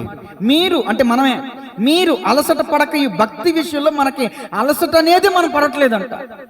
భక్త సింగ్ గారు, సాధు సుందర్ సింగ్ గారు, వాళ్ళ జీవితాలు మనం పరిశీలన చేస్తే, భక్తుల జీవితాల పుస్తకాలు మనం చదివితే వాళ్ళ మోకాళ్ళ నుంచి రక్తం వచ్చేదంటే, వాళ్ళు చేసే ప్రార్థనలకు స్వస్థతలు పొందుకుంటే వాళ్ళని రాళ్ళతో పెట్టి కొట్టి చంపడానికి చూసేవాళ్ళు అంటే. అలాంటి నలుగుడు ఇప్పుడు ఎవరున్నారండి? 9 తగ్గితే ఎక్కడెక్కడికో పరిగెట్టేస్తున్నాం. సరే, మీరు అలసట పడకయు మీ ప్రాణములు విసుకకయు ఉండునట్లు పాపాత్ములు తనకు వ్యతిరేకముగా చేసిన తిరస్కారమంతయు ఓర్చుకొనిన ఆయనను తలంచుకొనుడి. ఎవరిని తలంచుకోవాలంట? మన మీదకి నిందలు వచ్చినప్పుడు, అవమానాలు వచ్చినప్పుడు కృంగిపోకుండా ఎవరిని తలంచుకోవాలంట? ఇదిగో కలవరి కొండపై మన కోసం సిలువలో వేలాడబడినటువంటి ఆయనను తలంచుకోండి. క్రీస్తుకు పూర్వమే తలంచుకున్నాడు దావీదు మహారాజు, మనం తలంచుకోలేకపోతున్నాం. జరిగిన సంగతులు మనకి కళ్ళకు కట్టినట్లుగా చరిత్ర చక్కని సాక్షిని చూపిస్తుంది. యేసుక్రీస్తు ప్రభుల యొక్క ఖాళీ సమాధి మన నిరీక్షణకు ఆధారం. నిరీక్షణకు ఆధారం లేనప్పుడే భక్తులు ఆయన నమ్మారండి. మనం నమ్మలేకపోతున్నాం, ఆయన్ని తలుచుకోలేకపోతున్నాం, ఆయన్ని మాదిరిగా పెట్టుకోలేకపోతున్నాం. చూడండి తర్వాత, తలంచుకునండి, మీరు పాపముతో పోరాడుటలో రక్తము కారునంతగా ఇంకా దానిని ఎదిరింపలేదు. ఏనాడైనా పాపాన్ని జయించటంలో యేసు ప్రభుల వారి రక్తం కారేంత విధంగా మనం ప్రయాసపడ్డామండి. మనల్ని కొట్టినా తిట్టినా గాయపరిచిన రక్తం కారుతున్నా కూడా యేసు రక్తమే జయం, ఏసే అన్న ఊపిరి, ఆయన లేకపోతే నేను బతకలేని అనగలమా మనం? అది దాని రక్తం కారేంతగా దేవుని కోసం నువ్వు ఏనాడు శ్రమపడ్డావు, ఏనాడు బాధపడ్డా? నేను కాబట్టి దేవుణ్ణి నమ్ముకున్నా. మనం దేవుణ్ణి నమ్ముకుంటే దేవునికి ఏదో ఉపయోగమైంది అన్నట్టు మాట్లాడతారు. నేను కాబట్టి దేవుణ్ణి నమ్ముకున్నానంటే అక్కడ కూడా గర్వం. నేను కాబట్టి, నేను అనేదే గర్వం. దేవుని మనం నమ్ముకోవడం వల్ల మనకు లాభమా దేవునికి లాభమా అంటే? ఆలికి కూడిపెట్టి అంటే ఊరికి ఉపకారం అన్నాడంట ఒకడు. దేవునికి స్తోత్రం కలిగినగా. కాబట్టి గమనించాలి దేవుని ప్రియ సంఘమా, ఈ భూమి మీద బతికి బట్టగట్టి బ్రతుకు జీవనం కొనసాగించాలన్నా, సత్యాగా తిరిగి లేచి ఆయనతో పాటు సదాకాలం బతకాలన్నా ఆయన కృప ఉండాలి. ఆయన కృపగా వేడుకోవాలి మనం. ఆయన కోసం బ్రతకాలి, ఆయన కోసం నిరీక్షించాలి. నిరీక్షణ లేని ఇతరుల వలె మీరు సిగ్గుపడకున్నట్లు, అంటే ఇతరులకి నిరీక్షణ లేదు, మీకు నిరీక్షణ ఉండాలి. అది దాని అర్థం. మనకి నిరీక్షణ ఉండాలి. వస్తాడు యేసే, రెండవ రాకడలో వస్తాడు, మనం తీసుకుని వెళ్తాడు, నిత్య రాజ్యంలో ప్రవేశపెడతాడు. శాశ్వతమైన ప్రేమతో నేను నిన్ను ప్రేమించుచున్నాను, శాశ్వతమైన రాజ్యం నేను నీకు ఇచ్చిదనని దేవుడు మనకి వాగ్దానం ఇచ్చాడు. ఆ వాగ్దానం చేసిన రాజ్యంలోకి దేవుడు మనల్ని ప్రవేశపెడతాడన్నా. నిరీక్షణ మనకు ఉండాలి. నిరీక్షణ లేని ఇతరుల వలె మనం సిగ్గుపడకుండానట్లు ఈ సంగతులు మీకు తెలియకుండా నాకు ఇష్టం లేదని పౌలు గారు ఎంతో చక్కగా స్పష్టంగా చెప్తున్నారు. విచిత్రం ఏంటంటే, దౌర్భాగ్యం ఏంటంటే, ఇన్ని సంగతులు చెప్పాక కూడా మనలో ఉన్న భ్రష్ట స్వభావం ఏంటో చెప్పనండి. సత్య కావడు చూసి వచ్చాడులే, బతుకున్నంత వరకు అలా బతికామన్నదే మనకు కావాలి. ఈ మాట ఖచ్చితంగా బయటికి అనకపోయినా మన మనసులో ఉంటుంది. చాలా మంది నా దగ్గర అన్నారు, అన్నవారిలో ఒకడు పోయాడు కూడా, అనకూడదు ఈ మాట, నన్ను అన్నది క్షమించాలి. మారు మనసు పొంది మరలా వెనుకకు తిరిగిపోయి బతికినంతకాలమే ఇష్టం వచ్చినా బతకాలి, సత్యగా ఎవరు వచ్చాడు, వెళ్ళిపోయాడు. ఈరోజు లోకంలోకి ఎన్ని తిరిగిపోయి ఇంకా కష్టాలు పడుతున్న వాళ్ళు కూడా లేకపోలేదు. దేవుని యందు విశ్వాసం ఉంచిన తర్వాత ఏమిటి, భ్రష్టులు కాకుండా విశ్వాసంలో పరిపూర్ణతలోకి మనం వెళ్ళాలి. అంతకంతకు మన విశ్వాసం పెరగాలి, విశ్వాస పరిమాణం పెరగాలి. పటిష్టమైన విశ్వాసం, అమూల్యమైన విశ్వాసం ఉంది కదండి బైబిల్లో. ఈ రోజు ఎలా ఉంది మన విశ్వాసం? ఎక్కడితో ఆగిపోయాం మనం? కాబట్టి ఏదో కలబొలి మాటలు కాదండి పరిశుద్ధ గ్రంథం అంటే. క్రీస్తుకు పూర్వం 1000 సంవత్సరాలకు ముందే 22వ కీర్తన ద్వారా సిలువ కీర్తన అని చెప్పబడుతున్నటువంటి కీర్తనలో చక్కని విషయాలు, ఆయన ఏ విధంగా పలికాడు, నన్ను ఎందుకు విడిచితివి, వృషభములు నన్ను చుట్టుకునేవి, మృగములు ఇదిగో గురుపోతు కొమ్ముల వలె నన్ను చుట్టుకుని ఉన్నారని ఈ సంగతులు దేవుని యేసు ప్రభుల మనసులో ఉన్న సంగతులను సహితం ప్రకటించాడండి దావీదు గారు. అదే 22వ కీర్తన. ఈ 22వ కీర్తన ద్వారా ఈరోజు మనం నేర్చుకోవాల్సిన విషయం ఏంటంటే, దయచేసి మనం ఆల్మోస్ట్ దేవుని రాకడకు సమీపంలో ఉన్నాం. మొదటి వారు కడపటి వారు అవుతారంట. కడపటి వారు ఆ స్థితులు, ఆ పరిస్థితులు కళ్ళ వెంబడి చూస్తున్నాం. విశ్వాసులైన వారు లోకంలోకి వెళ్ళిపోతున్నారు. లోకంలో భ్రష్ట స్వభావం కలిగినటువంటి వాళ్ళు మందిరంలో వచ్చేస్తున్నారు. వీడు మారణ బాబు అనుకున్న వాళ్ళు వచ్చేస్తున్నారు మందిరే. అమ్మో వీళ్ళు మాత్రం సచ్చిన దేవుడిని విడిచిపెట్టరు అనుకుంటాం, వాళ్ళు వదిలేస్తున్నారు యేసు ప్రభు. ఎవరో చెప్పుడు మాట్లాడి. కాబట్టి విశ్వాసంలో భ్రష్టులు కాకుండా విశ్వాసంలో అంతకంతకు అమూల్యమైన పటిష్టమైన గొప్ప విశ్వాసం. కనాను స్త్రీతో ప్రభు ఏం చెప్పాడు, అమ్మా నీ విశ్వాసం గొప్ప విశ్వాసం. శిష్యులతో అన్నాడు, మీరు అల్ప విశ్వాసులారా, ఆవగిన ఎంత విశ్వాసం ఉంటే మీరు గొప్ప కార్యం చూస్తారు కదా. కాబట్టి మనం ఈరోజు ఈ విన్న వాక్యాన్ని ఎత్తిపెట్టి ప్రార్థన చేసుకుందాం. తలలు వంచండి. ఇంతవరకు చెప్పబడిన దేవుని మాటలు మనందరి హృదయాలు నీరు కట్టి ఫలించునుగాక. ప్రార్థన చేద్దాం. ప్రార్థన చేసి ముగిస్తాను. అయితే 2 ప్రార్థన విషయాలు ఉన్నాయి. మొదటిగా ప్రతిరోజు ఒక్కొక్క సందర్భం, ఒక్కొక్క విషయం మీద నేను ప్రార్థన అంశాన్ని గ్రూపులో పెడుతున్నాను. దయచేసి చూడండి, ప్రార్థన చేయండి. ఈరోజు విషయం ఏంటంటే, బాబుజీ గారు లక్ష్మి గారికి టైఫాయిడ్ జ్వరం, 4 రోజులుగా లేవలేక ఇబ్బంది పడుతున్నారు, చాలా బలహీనంగా ఉన్నారు. ఈరోజే నాకు తెలిసింది. కాబట్టి లక్ష్మి గారి ఆరోగ్యం కొరకు ప్రార్థన చేద్దాం. రెండవదిగా తల్లారి రాంబాబు గారి కుటుంబం ఆకివీడు గ్రామానికి దగ్గరలో ఒక గ్రామానికి వెళ్ళిపోయారు. వలస అంటే చెరువు మీదకి వెళ్ళిపోయారు. వాళ్ళ మానసికమైన పరిస్థితులు ఇక్కడ తట్టుకోలేక ఆర్థికపరమైన ఇబ్బందులు బట్టి ఏదో బ్రతుకు తెరువు కోసం వెళ్ళిపోయారు. కానీ అక్కడికి వెళ్ళినాక కూడా ఇంకొక సమస్య. తమ్ముడు రాజేష్కి కిడ్నీలో స్టోన్ ఉందంటే, అది బాగా పెరిగి పెద్ద అయిపోయిందంట. అది సంచిలోకి వెళ్ళిపోవటం వల్ల ఆపరేషన్ చేయాల్సిందే అంటున్నారండి. భయంకరమైన పెయిన్ వస్తుందంటే హాస్పిటల్లో అడ్మిట్ అయి ఉన్నాడు ఇప్పుడు, విజయవాడ హాస్పిటల్లో. తల్లారి రాంబాబు గారు అబ్బాయి తమ్ముడు రాజేష్. సోమవారం ఆపరేషన్ చేస్తారంటే అండి. ఏమంటే వీరిరువురి ఆరోగ్యం కోసం ప్రార్థన చేస్తూ చెప్పబడిన వాక్యాన్ని బట్టి కూడా మనం ప్రార్థన చేసుకుందాం. తలలో వంచండి, ప్రార్థన చేసుకుందాం. స్తోత్రం. అందరూ కూడా కలిసి ప్రార్థన చేద్దాం. మీకు చెప్పిన విషయాలను బట్టి కూడా ప్రార్థన చేద్దాం. స్తోత్రం. ఈరోజు గ్రూప్లో పెట్టాను, వివాహమై కొన్ని సంవత్సరాలైనా కూడా గర్భఫలం లేక నిందలు అవమానాలు అనిపిస్తున్న వాళ్ళు ఉన్నారు. 10 మందికి పైగానే పేర్లు పెట్టాను. వాళ్ళందరి కోసం కూడా మనం ప్రార్థన చేద్దాం, దేవుడి వారికి గర్భఫలం ఇచ్చినట్లుగా. రోజుకు ఒక అంశాన్ని ఎత్తిపెట్టి మనందరం కలిసి ప్రార్థన చేస్తే దేవుడు మన సంఘంలో ఘనమైన కార్యాలు చేస్తాడు. ప్రార్థన చేద్దాం. స్తోత్రం. పరిశుద్ధుడు, మహాగణుడు, మహోన్నతుడు, మహిమ కలిగిన దేవా, ఈరోజు 22వ కీర్తన ద్వారా నాతో మాతో అందరితో మీరు మాట్లాడారు. ఎంత గొప్ప అయా ప్రవచనం. క్రీస్తుకు పూర్వం 1000 సంవత్సరాలకు ముందుగానే దావీదు గారి ద్వారా ప్రవచించబడిన లేఖనాలు అయా కల్లవరి కొండపై నీవు పలికిన మాటల ద్వారా నెరవేర్చబడినట్లుగా ఈరోజు మేము చూసాం. అయ్యా మా విశ్వాసం బలపడింది. నిజమే, ఒక్కొక్కసారి మా తలంపుల్లో కూడా చెడు ఆలోచనలు వస్తూ ఉంటాయి. భక్తి చేయడం అవసరమా? దేవుని నమ్ముకోవడం అవసరమా? ఎంత ప్రార్థన చేయడం అవసరమా? ఇవ్వటం అవసరమా అని ఒక్కొక్కసారి సాతాను ప్రలోభపెడతా ఉంటాడు. ఇలాంటి సందర్భాల్లో ఇలాంటి వాక్యాలు మమ్మల్ని బలపరుస్తూ ఉంటాయి. నీ వాక్యము కళ్ళబొల్లి మాటలతో కూడింది కాదయ్యా, అయ్యా కల్పితం కాదు నాయన నీ వాక్యం, మనుషులు ఇచ్చవలన కలిగినది కాదు ప్రభువా నీ వాక్యం. దేవుని పరిశుద్ధాత్మ అభిషేకము ద్వారా నింపబడి 1600 సంవత్సరాల కాలంలో 40 మంది భక్తుల చేత రాయబడినది పుస్తకం బైబిల్. ఈ గొప్ప వాక్యాన్ని ఎవరు నిర్లక్ష్యం చేయకూడదు ప్రభువా, నిర్లక్ష్యం చేయకూడదు నాయన. అయ్యా ఈరోజు ప్రకటించబడిన వాక్యం ద్వారా మేము ఒక సంగతి నేర్చుకున్నాం. ఏ విధంగా ఈ భూమి మీదకి వచ్చి జీవితాన్ని కొనసాగించి ప్రాణం పెట్టి పునరుద్ధానుడే తిరిగి లేచి దేవుని దృష్టికి అంగీకరించబడి దేవుని కుడిపార్శ్వమున ఆసీనుడు అయి ఉన్నావు, అదే రీతిగా మేము నీ దృష్టికి అంగీకారం పొంది అంగీకరించబడి అయ్యా మీ కుడిపార్శ్వమందు మేము కూర్చుండబెట్టబడాలంటే నీ యందు భయభక్తులు కలిగిన వారమై ఉండాలని, రక్తము కారణంతగా పాపం విషయంలో పోరాడాలని, అవమానాలను నిందలను నిర్లక్ష్య పెట్టేవారుగా మేము ఉండాలని, అలాంటి స్థితిలో మిమ్మల్ని తలపోసుకోవాలని అనేకమైన విషయాల ద్వారా మీరు మాతో మాట్లాడారు. ఈ 22వ కీర్తన ద్వారా మమ్మల్ని ధైర్యపరిచారు, బలపరిచారు. భయభక్తులు కలిగి మేము జీవించడం ద్వారా కీడు చెయ్యం అయ్యా, చెడ్డ మాటలు పలకం, మా పెదవులను కాపాడుకుంటాం.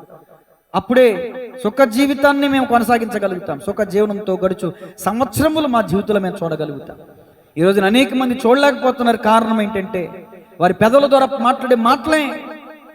కుటుంబంలో సంతోషం లేదు, సమాజంలో సంతోషం లేదు, తల్లిదండ్రుల మధ్యలో, భార్యాభర్తల మధ్యలో, అత్తాగోడల మధ్యలో సుఖశాంతులు లేవు. కారణం ఏంటంటే ఇతరులకి కీడు చేసేటటువంటి స్వభావం. అయ్యా నీ వాక్యం తెలియజేస్తుంది, ఇది నువ్వు కీడు చేసేవాడుగా ఉంటే నువ్వు దేవునికి భయపడేవాడు కాదు. నువ్వు మేలు చేసేవాడు అయితే నువ్వు దేవునికి భయపడేవాడివి. నువ్వు మేలు చేస్తూ దేవునికి భయపడితేనే నీకు సమాధానం, నీకు జీవనం, నీకు బ్రతుకు అని ఈరోజు మాట్లాడారు ప్రభు. నిజమే, మేలు నందుచు అనేక దినములు బ్రతుకు గోరు వాడెవడైనా ఉన్నాడా? ఈ రోజున అనేక మంది అర్ధాంతరంగా చచ్చిపోతున్నారు ప్రభు. యాక్సిడెంట్లీ ఉరిపోసుకుని ఆత్మహత్యలు చేసుకుని చచ్చిపోతున్నారు. నిజమే, లేఖనం తెలియజేస్తుంది, నీ కాలం మనకు ముందుగా నీవేళ చనిపోదువు. వారి దుర్మార్గపు క్రియలను బట్టి, వారి దుర్మార్గపు మాటలను బట్టి, వారి చెడు తలంపులను బట్టి, వారి ఇతరులకు చేస్తున్న కీడును బట్టి వారు కాలానికంటే ముందుగా చనిపోతున్నారని నీ లేఖనం తెలియజేస్తుంది. అయ్యా ఈ రోజున నీ వాక్యం ద్వారా అయ్యా మేము ప్రార్థన చేస్తాం. నిజమే ప్రభువా, నేను చావను, సజీవుడినై నా దేవుని క్రియలను వివరించదనన్నాడు భక్తుడు. ఈ రోజున మేము కూడా అదే స్థాయిలోనికి రావాలి ప్రభువా. అయ్యా మేము అలా బ్రతికి కొనసాగించాలి మా జీవితాన్ని. అంటే ఇతరులకు మేము కీడు చేయకూడదు, మేలే చేయాలి. చెడు మాట్లాడకుండా మా పెదవులను మేము కాపాడుకోవాలి. నిజమే, తన ప్రాణమును కాపాడుకునేవాడు తన నోటిని భద్రం చేసుకుని నన్ను వాక్యం చెప్తుంది నాయన. నిజమే, ఈ రోజున తన నోటి మాటల వల్లే తన ప్రాణానికి ఉరి తెచ్చుకుంటున్నటువంటి వాళ్ళు కూడా లేకపోలేదు నాయన. ఈరోజు నీ వాక్యాన్ని అయ్యా మా నుదుటికి బాస్కం వలె, మెడకు హారం వలె, చేతికి కంకణం వలె ధరించుకోవడానికి సహాయించి. నిజమే, మేము తొందరపట్టు కలిగిన వారం ప్రభు. తొందరపడకుండా అయ్యా జారి పడిపోకుండా మా పాదములను స్థిరపరచమని ప్రార్థిస్తున్నాను. నీ వాక్యముని బట్టి మా అడుగులు స్థిరపరచు. తప్పు మాట్లాడనీయకుండా, పొరపాటు మాట్లాడకుండా, ఇతరుల్ని తునీకరించి అసహించుకుని ఇతరులను గాయపరిచే విధంగా నేను మాట్లాడకుండా, మేము మాట్లాడకుండా మా పెదవుల్ని కాపు పెట్టుకోవడానికి సహాయం చేయండి ప్రభా. నీ యందు భయభక్తులు కలిగిన జీవితం ఎట్టుదో మీకు గ్రహించడానికి సహాయం చేయండి. పిల్లలారా రండి, మీకు దేవుని భయభక్తులు ఎట్టుదో మీకు నేర్పేదనని వాక్యం చెప్తుంది నాయన. నీ సన్నిధికి వచ్చినప్పుడు, నీ మాటలు విన్నప్పుడు ప్రభు నిజం ఎలా జీవించాలో మేము నేర్చుకుంటాం. ఎంతవరకు ప్రకటించబడిన వాక్యం మా యొక్క అయ్యా మంచి పంట అనబడి నేలలో విత్తబడి ఫలించే అనుభవం దయచే. అలాగే ప్రభు మొదటిగా లక్ష్మి గారిని బట్టి ప్రార్థిస్తున్నాను ప్రభు. టైఫాయిడ్ జ్వరంతో బహు బాధపడుతున్నారు, మూలుగుతున్నారయ్యా. ఆమెను స్వస్థపరచండి, బలపరచండి, ఆరోగ్యాన్ని దయచేయండి. యేసయ్య నామములో ఆమె బలహీనతని సిలువగా అప్పగిస్తున్నాను. యేసయ్య నామములో ఆమె బలహీనత నుంచి విడుదల ప్రకటిస్తున్నాను. యేసు నామములో విడుదల కలుగునుగాక, స్వస్థత కలుగునుగాక. కృపగల దేవ దయగలిగిన తండ్రి, ఎన్నో ఇబ్బందులు, ఎన్నో సమస్యలు గురై గ్రామంలో, సొంత కుటుంబంలో, సొంత ఇంటిలో బ్రతకలేక ఇంటిని విడిచిపెట్టి దూర ప్రాంతానికి జీవనాన్ని కొనసాగించడానికి వెళ్ళారు ప్రభు. అయ్యో అలాంటి సమయంలో, అలాంటి సందర్భంలో, అలాంటి స్థితిలో ఉండి కూడా మరలా మరొక పరిస్థితి. నిజమే ప్రభు, అలా వచ్చి అలాగే చెప్పిన కరుడు వచ్చి కరుడుని పిలిచినట్లుగా సమస్య వెంబడి సమస్య ప్రభు, గాయం వెనకాల గాయం. తమ్ముడు రాజేష్ని బట్టి ప్రార్థిస్తున్నానయ్యా. ఏ నొప్పితో అయితే ఇబ్బంది పడుతున్నాడో ఆయా నొప్పిని బట్టి ప్రార్థిస్తున్నాను. ఆయా నొప్పిని తట్టుకునే శక్తిని దయచేయండి. ఏదైతే మెడిసిన్ ఇస్తున్నారో ఆ నొప్పి తగ్గడానికి సహాయించండి. ఆ మెడిసిన్ బాడీకి సహకరించడానికి సహాయించండి. సోమవారం ఆపరేషన్ చేస్తుండగా ఆపరేషన్ సక్సెస్ఫుల్ అవడానికి సహాయించండి. నీ కుమారుడు టెన్షన్ పడకుండా శారీరక, మానసిక, ఆత్మీయ అయా ఆ రుగ్మతల నుంచి విడుదల దయచేయండి ప్రభా. ఈ సమయంలో నీ కుమారుడు నీ వెలుగు ద్వారా, నీ ప్రత్యక్షత ద్వారా నిన్ను సొంత రక్షకునిగా అంగీకరించడానికి సహాయం చేయి. నీ తట్టు తన హృదయం తిరగడానికి సహాయం చేయి. నీ వాక్యమే స్వస్థత, నీ వాక్యమే వెలుగు, నీ వాక్యమే జీవం గనుక నీ వాక్యాన్ని దృష్టించాలి ప్రభువా. నీ కుమారుడు నీ వాక్యాన్ని చదవాలి, ప్రార్థన చేయాలి, తన మోకాళ్ళు నీ సన్నిధిలో వంగాలి ప్రభువా. తన కుటుంబ క్షేమం కొరకు ప్రార్థిస్తున్నాను అయ్యా. వారి అప్పులు అయ్యా ఎన్నో లక్షల రూపాయల అప్పులై ప్రాంతాన్ని విడిచి వెళ్ళారు ప్రభా. ఆ అప్పులన్నీ కూడా సకాలంలో తీర్చుకోవడానికి తగిన శక్తిని, బలాన్ని, ఆరోగ్యాన్ని ఆ బిడ్డలకి దయచేయమని ప్రార్థిస్తున్నాను. చేరి వచ్చిన నా ఆత్మీయ బిడ్డలను బట్టి స్తోత్ర. కాలనీ నుంచి వచ్చారు, సమీపం నుంచి వచ్చారు అయ్యా. అది నీ కుమారులు బట్టి, కుమార్తెలను బట్టి, ప్రతి ఒక్కరిని బట్టి స్తుతులు స్తోత్ర. ఈరోజు చాలా మంది రాలేకపోయారు, అయినప్పటికీ కూడా అయ్యా నిరాటంకంగా కార్యక్రమాన్ని కొనసాగించినందుకు వందన. ఈ కార్యక్రమంలో ఈ ఉపాసకుడికి ఎవరైతే పాల్గొన్నారో ప్రతి ఒక్కరిని దీవించి ఆశీర్వదించాను. తిరిగి వెళ్తుండగా కృపాక్షేమం దయచేయండి అయ్యా. మరలా రేపటి దినమున మంచి వాతావరణం దయచేయండి అయ్యా. ఆదివారం ఆరాధన కార్యక్రమం 10 గంటలకు ప్రారంభిస్తున్నప్పుడు అందరూ కూడా సమయాన్ని పాటించడానికి సహాయం చేయండి. నిరాటంకంగా ప్రతి విధమైన ఆటంకాన్ని, కీడును దూరపరచండి. మందిరం చుట్టూ నీ పరిశుద్ధమైన కంచెని వెండి, నీ దోతల కాపుదలు ఉంచండి, నీ అగ్నిరాధాలు ఉంచండి. మీ నామానికి మహిమకరంగా, మా అందరికీ, మా గ్రామానికి, మా దేశానికి దీవెనకరంగా, ఆశీర్వాదకరంగా రేపు ఆరాధన కార్యక్రమం కూడా జరగటానికి సహాయం చేయమని యేసయ్య నామములో ప్రార్థించి అడిగి వేడుకొంచున్నాము తండ్రి, ఆమేన్. సృష్టికర్త అయిన తండ్రి అయిన దేవుని ప్రేమ, రక్షణకర్త అయిన యేసుక్రీస్తు ప్రభుల యొక్క కృప, ఆదరణకర్త అయిన పరిశుద్ధాత్మకి అనే సహవాసం కుడి వచ్చిన బిడ్డలకును, వాక్యముని తమ హృదయాలను సరిచేసుకున్న వారికి, సకల కోటి పరిశుద్ధులకును సదాకాలం తోడే ఉండి నడిపించి బలపరిచి స్థిరపరచునుగాక. ఆమేన్.